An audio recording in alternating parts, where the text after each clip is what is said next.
Let's talk tourism. Rolando Campos is the sales director of Swiss Travel, probably the most legendary tour operator in Costa Rica. He's also one of Costa Rica tourism's most recognizable names, having been in the industry now for approaching 3 decades. And most recently, he built the lovely Chayote Lodge, a coffee-themed boutique mountain lodge near Zarcero, Costa Rica. Rolando, welcome to Let's Talk Tourism. Thank you, Casey. A pleasure to be here. Yeah, it's been nice catching up with you lately, post-pandemic and at your property where obviously you are today, given those lovely views. Walk us all the way back. How the heck did you get your start in tourism? Well, I go back to the 80s, I guess, when I had the opportunity to do a 1 year exchange student program in the US, where I learned English, or at least to communicate in a foreign language. And then when I came back, it was a time for me to choose what I wanted to do. So I had planned to be a lawyer. So the idea was to go to the University of Costa Rica, and then it didn't work, and I didn't push it. I didn't try it. And I said, you know what? I think the future of this country is going to be tourism. It's such a beautiful country. And after living abroad for a year, I learned to appreciate what we had here, which I didn't appreciate before, right? So it was a conscious decision that I said that's going to be the industry that's going to move the economy in the future. And um, the obvious thing is to be part of it. And I enjoyed languages and meeting people and traveling and all the beauty things that they tell you when you go into tourism, but they don't tell you all the other things. And that's how I got it. So I went to college. I studied tourism and hotel management in Cartago. And then I started working in a couple of hotels before I landed in Swiss Travel about 20, it's going to be 27 years this year. Wow. I get a bit of a chuckle because I know now you're at the boutique hotel operator end, and I'm sure a few small hoteliers are having a bit of schadenfreude now that you're in their shoes. What's been the biggest surprise for you in the transition from, all tour operator agent to hotel operator? What's the thing maybe you didn't expect going in? Well, I think that the main difference is facing the reality when you are in charge of your payrolls, of your taxes, of so many things that a business involves. In terms of the operation itself, I think it flows. I think it was a constant flow from the tour operating mentality, and I don't feel as a hotelier now.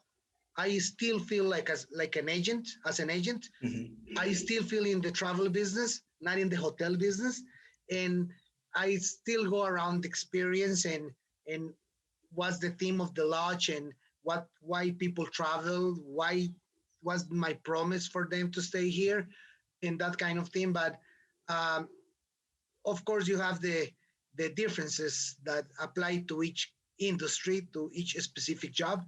But in the overall, I think it was tourism. It was tourism before, it's still tourism now. And that's how I like to manage the lodge as well.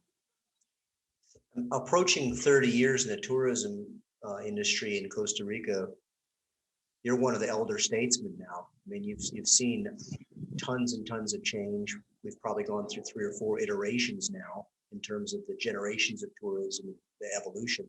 If you could have gone back in time 20 years and told yourself something then that you know now, what might it have been? I think the one thing that we didn't do as a country was planning. And it was the private sector who spontaneously got on the business and start developing hotels and lodges and restaurants and theme parks and so on without a master plan. And we see that when you go to the most popular destinations in the country, and you can see the lack of planning.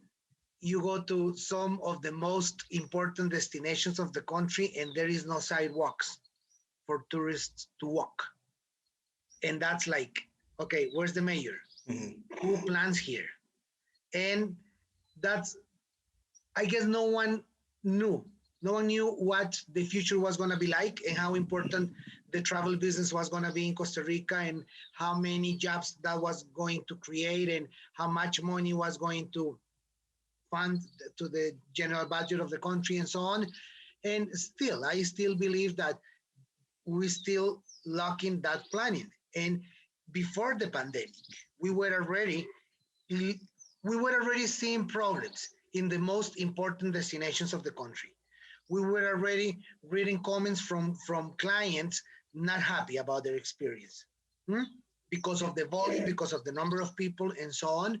And now, of course, the pandemic slowed everything down. And I think this is a good opportunity for the local authorities and the local leaders to approach what no one has approached in the past, what, 30 years or so, which is that planning, which is making master plans for each community, for each region of the country. And that at the end of the day, that goes down to the local level. Segue perfectly to my next question, which is in order to remain a leading tourism destination, which I think Costa Rica is pretty well recognized, at least in our hemisphere as being, what do you think the country or the industry needs to do differently or better or stop doing? I think we need to come up with a unifying voice, with a vision that put the dots together. When you go to the private sector, when you go to the DMCs, to the tour operators, to the hotels, to the theme parks, to the tour suppliers in each community, I think most of them got it right. Most of them understand the concept of the experience that they're trying to provide to the client. Most of them are very clear in the target market that they are trying to go after. But when you put the whole experience together in the country, and then necessarily you need a public policy. You need public policy right there. And I think that's the part where the whole concept is missing, as we would say in Spanish, a leg of the chair, right?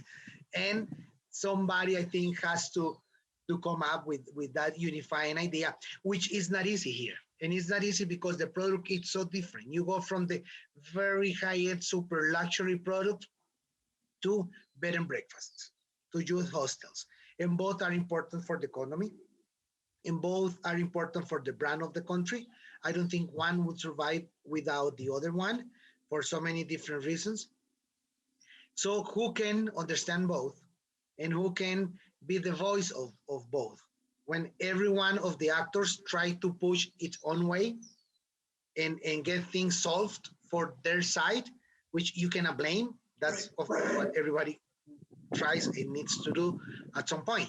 But I think as a country, we should sit down with all the decision makers, from the local mayors to the boards in each community to the national government, and see, okay, as a successful tourism destination, what's the next 30 years going to look like? Yeah. So is what I'm hearing, Rolando Campos launching his campaign for ICT minister? Okay, as someone, as I said to someone, what bad have I done to you Right. to be that bad? Poor Gustavo. Poor Gustavo. Poor Gustavo, but he's gonna- doing very well. We're gonna put a I little. tell you. We're gonna put a statue of him next to Juan Santa Maria one of these days. Yes, I think he deserves it. I think he has a vision of the whole. He's been fantastic. Can't say enough good things.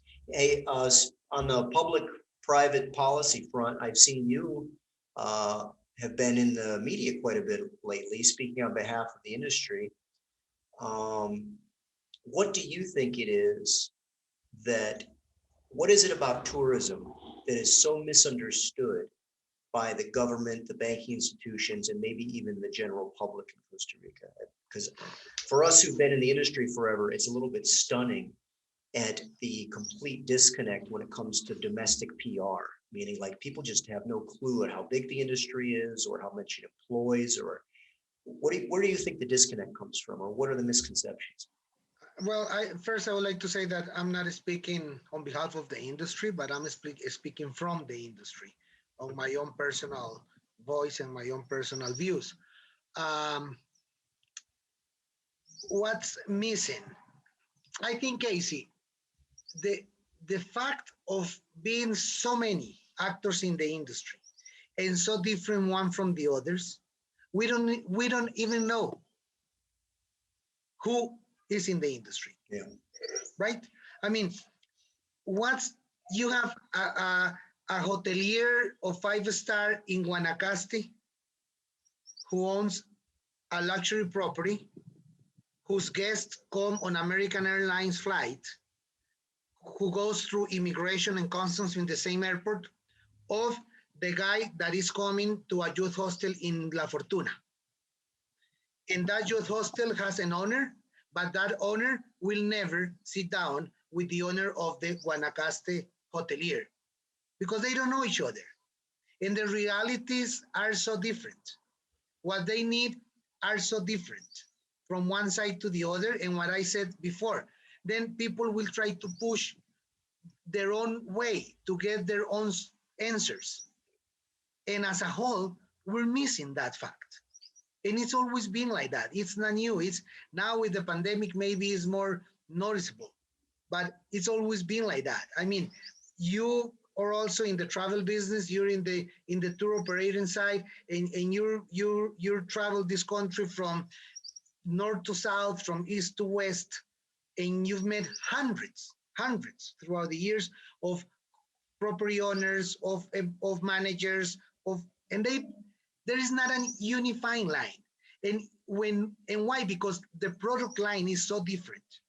Is so different. The backgrounds of each one of them is very different.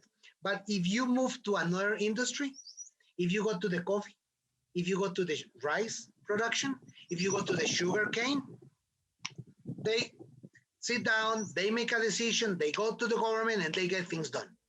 Why can't we do that? And I think it's because the unifying line doesn't really exist. Why? Because we're all very, very different. Yeah, we're also a bit of a victim of our own success, right? Up to now, myself Exactly. included, we have all not really felt the need to participate, not necessarily the need to cooperate. And it's pretty obvious now, uh, we've come to a lot of organic norms in the industry, but we don't have a whole lot of hard and fast rules, standards. And boy, I mean, if it's ever been more obvious that we need to get a little bit more organized, it's now. It's now. Speaking of pre-pandemic, post-pandemic, we're all, I think, starting to see the beginnings of the recovery. What travel trends do you see emerging post-pandemic? What do you think is going to be different coming out of this, either from a consumer side or from the industry side? I think it's too early to call. We can guess. We can guess, and we could be confused with what we're seeing during the pandemic. What we're seeing is individual traveling, people looking for hotels where services are spread out. They are trying to avoid like large uh, facilities and crowded areas and so on. But I think, Casey, we will know that only when the pandemic is over, and what's gonna be left. What's gonna be left if the recovery scientifically due to the vaccine is so successful that people will feel comfortable of going again to a 1,500 people swimming pool, or no. So I would rather wait, but I think from this pandemic period that people will look for more outdoor activities, that people will want to travel more than before because it was prohibited for so long, and I think that the consumer learned to appreciate more that freedom that they had before, and I think they will use it. So I think we can expect uh, a boom once things are settled down. I think we can expect a boom, And I think again there will be something for everybody. So what changes will be or how the new trends will be, I think it will be defined by what's how much the pandemic has changed us as Sure. consumers. And I do believe that people are more they appreciate more their family time, their freedom, being able to be outside. Uh, I think people appreciate more or have a bigger conscious about safety. So before it was like, I'll leave the safety to somebody else, maybe to my travel agent. Yeah. Now they individually will look after keeping themselves safe. I think we've all had plenty of time for introspection on this thing. Have you found some personal or business silver linings in all of this? Are there things that where you looked back and said, why the heck was I doing that? Or why the heck was our business doing that? Or has it allowed you to restructure your life or the business or anything in a certain way that's been liberating? Yes, I think the pandemic learned has teach us to evaluate how things were made before, and we were forced to change, and now we're like, do we need to go back to that? Can we stay here? So I think there will be new models of work, of socializing due to the pandemic period. You've seen gobs and gobs and gobs of change in 30 years working in tourism. What do you think is the biggest change? What would 23-year-old version of you be shocked to fast forward to today and see? I think the amount of product that Costa Rica has been able to develop, the quality of the experience that suppliers in general provide in Costa Rica. I remember the first flights to Liberia airport. Uh, that was huge. I remember the first American Airlines flight to Liberia, and it was like the day everything changed. Yeah. Even though we had Delta flying there for a few months before that, when Four Seasons opened, it changed. It was a breaking point for the hotel industry in Costa Rica.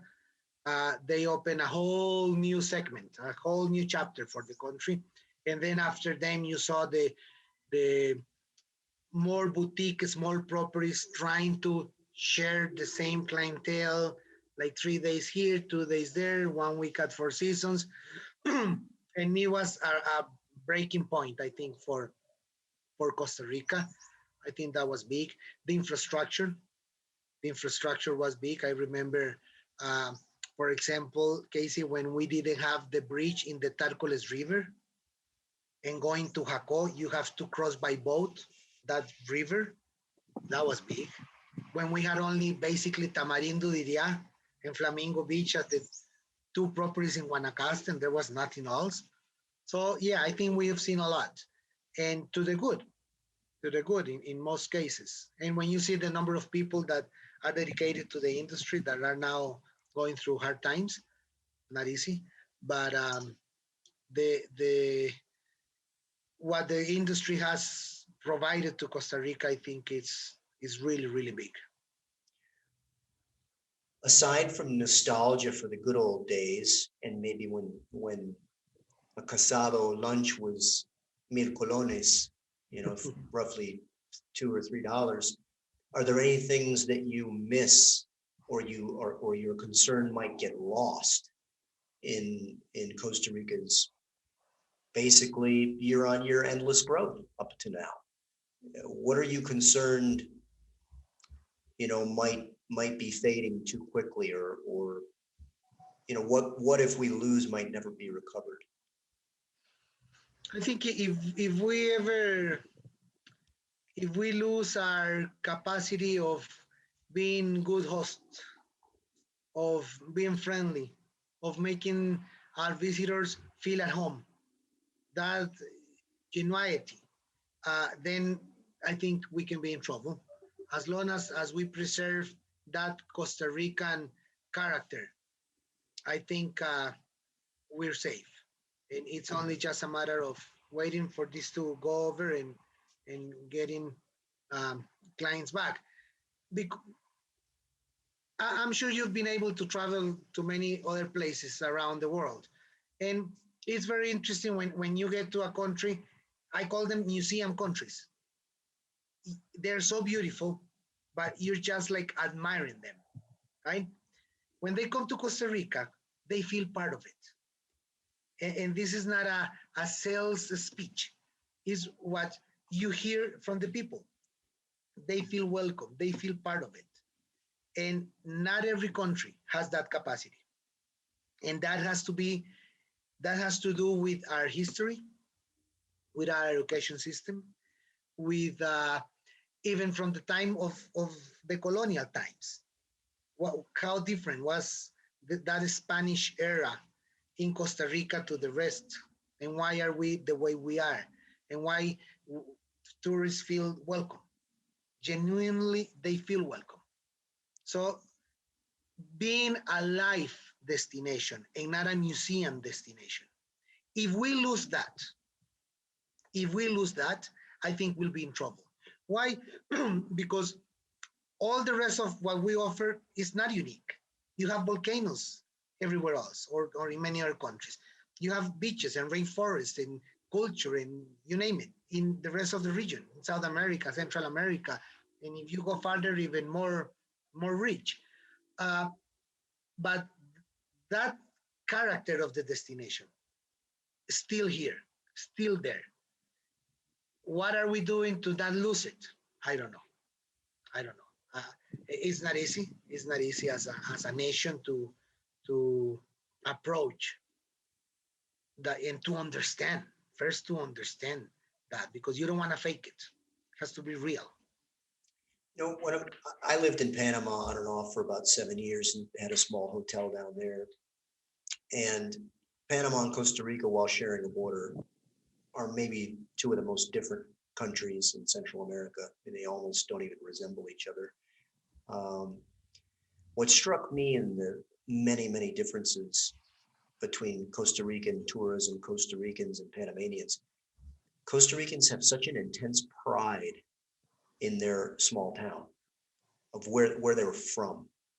Like you and your Cartago folks, right, are extremely proud of being Cartagenese.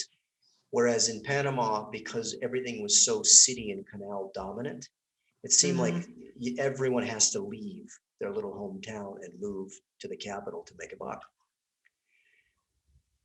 There's something so wonderful about how some of the best tourists are also Ticos in the sense that Costa Ricans always go to the beach. They always go to the mountains. There's still a strong connection between anybody in San Jose and wherever their family was from in Guanacaste or Punta Arenas or you name it.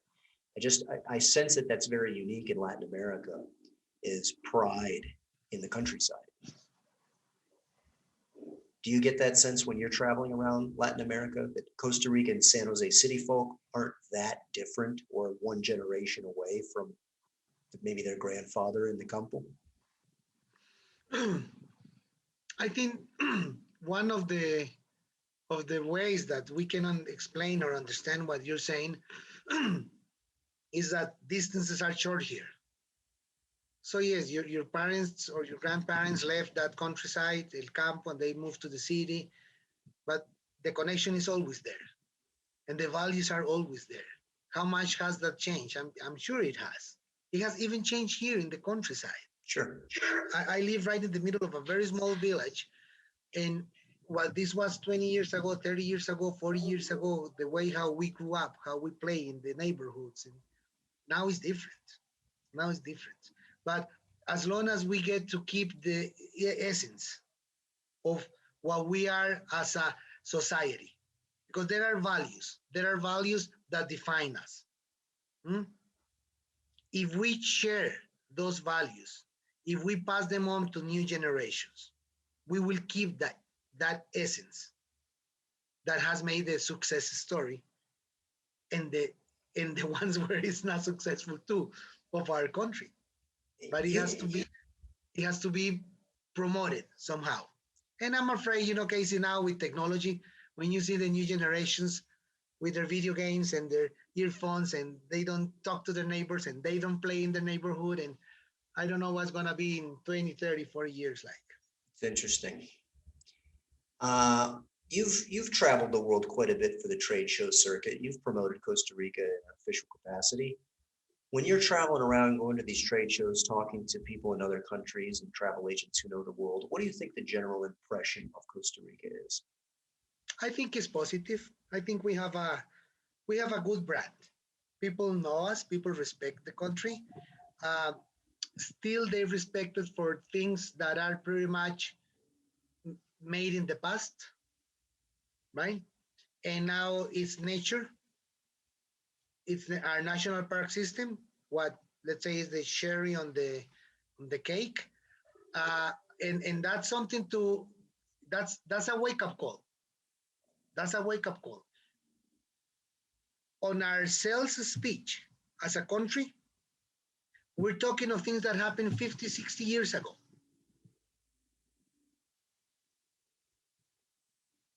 And we bring that to present to give a final message of saying, come down, you will enjoy it, you will like it. What are we doing to make today the basis of the speech of those who will be saying it in 40, 50, 60 years? Well, I'm a marketing guy. You're a sales guy. If you could rewrite the tourism chamber's promotional plan, the sales pitch to the world, where do you think how do we need to modify the message? What's the unique selling proposition of Costa Rica that the world needs to know? Well, I think we have a success story. The country safe. You travel from one place to the other in very short periods of time. There is a product for any budget. There are hotels for any budget. It's still friendly, still safe. It's beautiful. It's green. Still to be explored. You can still feel you're the first one that ever touched that beach. You can still feel that you're the first person that ever walked on that trail in that national park. So that sense, that feelings, that experience, still there. The pura vida, still there. You and I From have the, talked. from their Great, point of view. great answer. You and I have talked a little bit about the need for us to sort of forge new paths in tourism, new tourism routes, establish new destinations. Everybody inside the industry talks about the phrase over tourism, and I think some people are pretty gleeful at this respite. If you're from Barcelona, you're probably pretty stoked to not see too many tourists in your favorite restaurants this week. How do we avoid that over tourism in the sense that we know there are always new destinations to be made? Yeah. Are there new destinations that you think are up and coming and just need a nudge? Are there places, probably Naranjo, Zarcero? I mean, where are these new dots that need to Yes. grow on the tourism map? Right. You have exactly all this region is beautiful. The western side of the Central Valley, Naranjo, Zarcero, San Ramon, Sarchi. You have a lot of potential there. I think the northern area, Los Caño Negro, Los Chiles, Upala, that's still pretty untouched, let's say. You go to the south, still a lot of possibilities there. I mean, if you take out the four major destinations, the rest of the country is still to be explored. Yeah. And when you say four, you mean San Jose, Arenal, Manuel Well, San Antonio, Jose Tamarindo? basically because it's an entrance point, but then you have Arenal, Monteverde, Manuel Antonio, Tortuguero, Yeah. Guanacaste. Guanacaste still has, I think, a lot to be explored. You don't have like a huge destination anywhere in the province. Tamarindo, which is right, it's what it is. It cannot grow to anywhere, maybe up, I guess. But you still have all the way down to the peninsula. We don't have a strip of hotels like you would find in other Caribbean islands or in Mexico or other regions. It is funny. I mean, I have this conversation with my friends all the time. Sometimes I think that we've jumped the shark here, and that maybe the best years of Costa Rican tourism are behind us. And then you look at a place like Mexico or Hawaii that's been reinvented 3 or 4 times, realize we have another 50 great years here. Yeah. If we don't colossally screw it up. Exactly. Last question. Where are you traveling to next? Have you got anything planned? No, well, I don't know if from what I heard today, actually, that it was confirmed that Fitur is going to take place in May And where? in Madrid. Oh, wow. So you think you So may go? I hope so. Humans in a conference room? Yes, Wow. yes, it was confirmed today by Fitur. Of course, they're going to request a PCR test like they are doing right now to enter Spain. And I think they're going to request the fast test to enter the conference center. Okay. Yeah, I mean, we're going to figure this out sooner or later, right? It has to happen. Rolando, always love talking to you. Thank you so much for your time. Casey, thank you for the invitation. Best of luck with the recovery, your hotel and Swiss, and hopefully I'll see you at a real live conference soon. Thank you. I hope so. All right. Have a great day. Let's talk tourism.